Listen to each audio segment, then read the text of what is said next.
1 teaspoon of orange zest. And now I'm going to measure out the flour. I need 1 pound, 12 ounces of all-purpose flour. So our flour ended up being 6.5 cups of flour. So I've written that down. I've got that all scaled out. I now have all of my seasonings measured. We're going to add a 1/4 teaspoon of black ground pepper and our 1 teaspoon of orange zest to make this a spicy gingerbread. And I did the light brown sugar.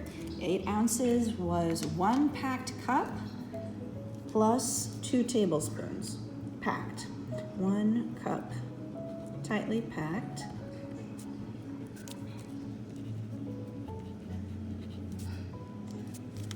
Plus 2 tablespoons. Capital T is tablespoon, lowercase t is teaspoon. So if you're ever writing it quickly, you just have to write capital T. All right, so now we can start making our gingerbread because I have everything measured out. So I have over here already, we have our stand mixer with the paddle attachment fitted, and our molasses, the vanilla, and our 2 eggs ready to go. Here is our butter, and this has been sitting out, so it's softened, so I can see. All right, so if you can squeeze it, then it's ready. So we're gonna add that in and then start paddling the butter. See, it's stuck on the paddle, and this is why you need your spatula. You wanna get that off there, so it's not stuck on that. We're gonna add the next stick of butter. All right, I'm gonna turn this back on. So that's gonna take a couple minutes to get nice and soft. So I'm gonna keep turning it off and getting the butter off the paddle as it mixes. So I'll come back in a minute or two and show you what it looks like. So the butter is now nice and soft, and I've added in our orange zest, and now I'm going to add in our dark brown sugar and let those mix in for a while. I like to add the zest in with the sugar because the zest is going to take quite a while to break up. We don't want any really large chunks of that zest, so I like to get it in there and have it start breaking up. So that was our 1 cup plus 2 tablespoons of dark brown sugar.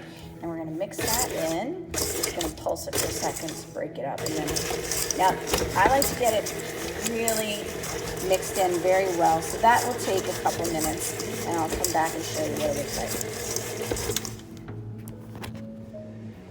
I have the butter mixing in with the sugar, so while we're doing that, I'm going to make sure I mix together all of my dry ingredients. So we have our salt, a 1/2 teaspoon of salt. We're going to mix that in. Then our 1.5 teaspoons of baking soda.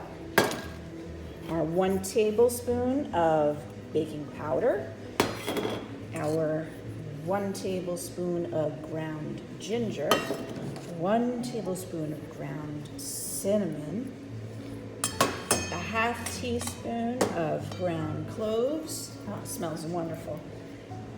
Our 1 teaspoon of ground allspice, and our spicy kick, our 1/4 teaspoon of black pepper. And I'm just gonna stir all of this together, and that way when I add it into the machine, it's already been stirred together. We won't get any pockets of too much spice in any one cookie. And so that'll be nicely stirred together, and I can go check on my butter mixture. And this is what I'm going to do. I'm going to turn it off. Again, you want to keep spatulaing, using the spatula to scrape down the sides of the bowl and the paddle, and you want to get everything completely mixed in and very well incorporated and light and fluffy. So we want it all mixed in, and let that keep going for a bit more. And then the next thing that we're going to add are the eggs, 1 at a time. So I have 2 eggs. We're going to add those 1 at a time. I've scraped down the side and the paddle, and now I'm going to add 1 egg, and we're going to add these in 1 at a time. All right, so that way we can get them completely incorporated. And you don't want to add the next egg until that one is completely mixed in. And then we'll scrape down the sides and the paddle again before we add that next egg. I added the vanilla and our eggs are mixed in, and now I'm going to start adding in our molasses. And I sprayed the measuring cup with Pam, or a nonstick cooking spray, before I added in the molasses, so that way it would easily come out and I could get every little bit in. And so I'll scrape that in with the rest of it in with the spatula, and then I'm gonna mix all of that together. And when it's all incorporated, then we're gonna add in our dry ingredients. So let me just lock this into place. I'll scrape the rest of it out in a second, but let me just start getting that. I've mixed in the molasses, so you can see it's nice and uniform now. The butter is whipped up nice and fluffy. Everything is incorporated, so now we're gonna be able to add in our dry ingredients.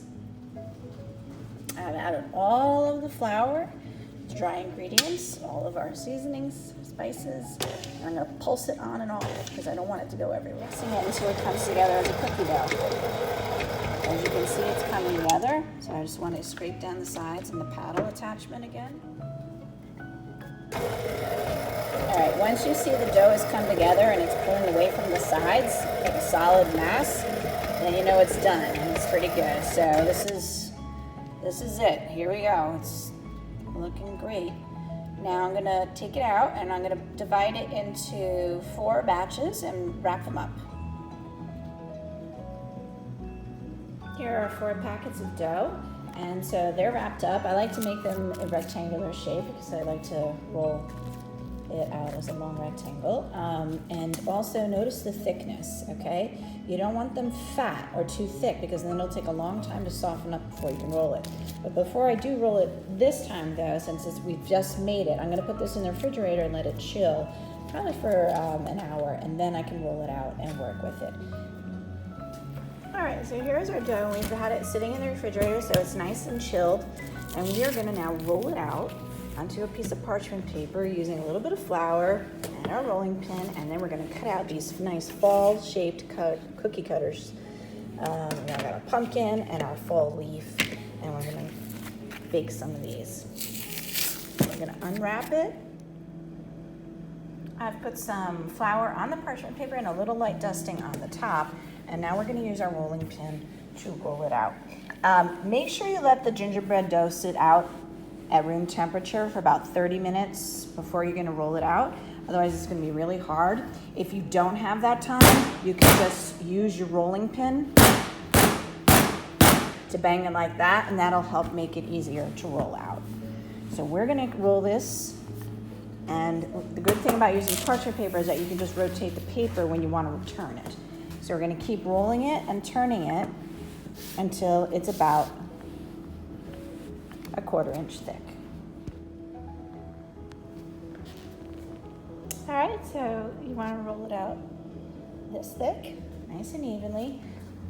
And then we're going to take our cookie cutter and we're going to cut around. Just cut around those cracked edges. Don't worry about those. Don't include those. And we're going to put this down. And always put the next one very close so you're not wasting. It takes a long time to roll out that cookie dough. So don't waste all that work by putting them too far apart, spaced out. All right, so now we've got our baking tray filled with pumpkins, and we're gonna put them into a 325-degree oven and bake them for about 12 to 14 minutes until they're nice and golden on the bottom. Here are our baked gingerbread fresh out of the oven, and this is what you're looking for to tell when they're done. A nice light golden brown. And we'll just let these sit here and cool off, and then we can decorate them with maybe some royal icing, sprinkles, sugar, sanding sugar, stuff like that. So like really nice. Okay, so I've got that covered. I'm gonna just take a little bit of our sprinkles and jazz it up. Just spread that around the top. Not too much, just a little bit. It makes it look extra special, festive. Voila, we're done.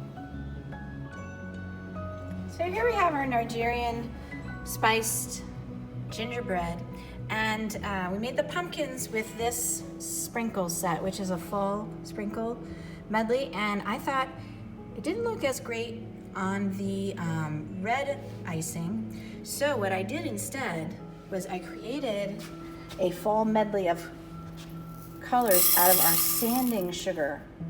So this is red, we have some yellow, just equal parts, and orange. And I just created a fall blend of sanding sugar that I then sprinkled on top, and I thought that looked more appealing. So now we'll vary the decorations on it. So if we're making a cookie platter or we're doing a buffet for a holiday, this will look really nice because we've varied the decoration on the cookies, and when they're put together, they will look stunning.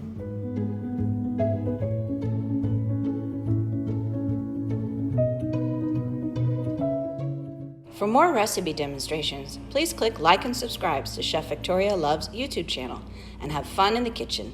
Thank you.